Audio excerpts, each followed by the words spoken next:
नमस्कार, one India Hindi में आपका स्वागत है। मैं हूँ राधिका। जनसंख्या कानून की बहस के बीच कोडरमा का एक गांव ध्यान खींचता है। इस गांव नाथकरी ऊपर टोला में एक ही खानदान के लोग रहते हैं। सभी लोग उत्तिम मियाँ के वंशज हैं। जी हाँ, इस गांव में 800 लोग रहते हैं। बड़ी बात यह है कि ये सभी लोग मुस्लिम हैं और एक ही परिवार के हैं। जंगलों के बीच बसा ये गांव कभी निर्जन हुआ करता था, जिसमें साल 1905 में उत्तम मियां नामक एक व्यक्ति अपनी पत्नी और अपने अबू के साथ आकर बसे। आज इस गांव में उसी व्यक्ति के 800 परिवारजन बसे हुए हैं। उत्तम मियां ने अपने परिवार के साथ मिलकर जंगल को साफ कर खेती लायक जमीन बनाई और उसी में एक झोपड़ी बनाकर रहने लगे।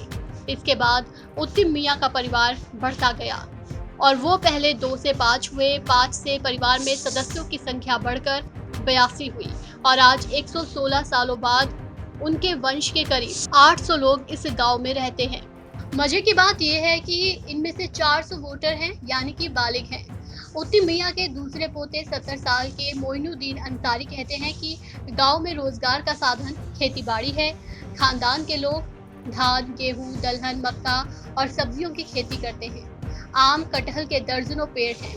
परिवार बढ़ने के कारण खेती से सबका गुजारा नहीं हो पा रहा था, इसलिए खानदान के कुछ लोग आसपास के शहरों में रोजगार करने चले गए। वहीं कुछ लोग सरकारी नौकरियों में भी सिलेक्ट हुए। वहीं उन्होंने कहा कि पहले लड़कियों की शादी आपस में खानदान के लड़कों से ही कर देते थे, लेकिन वो ज्यादा सफल नहीं हो पाई, जिसके चलते अब दूसरे गांव में लड़कियां ब्याहने लगे हैं।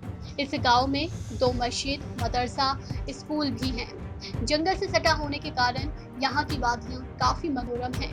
अगर उत्तम मियाँ के परपोते मतीन अंसारी की माने तो उनके परदादा उत्तम मियाँ के 5 बेटे थे। उन 5 के मिलाकर कुल 26 बेटे हुए और उन 26 के 100 से 125 हुए और अभी वर्तमान में खानदान इतना बड़ा हो चुका है कि गिनती के आंकड़े भी गड़बड़ा जाते हैं। इस खबर में फिलहाल इतना ही। तमाम अपडेट्स के लिए बने रहिए वन इंडिया के साथ।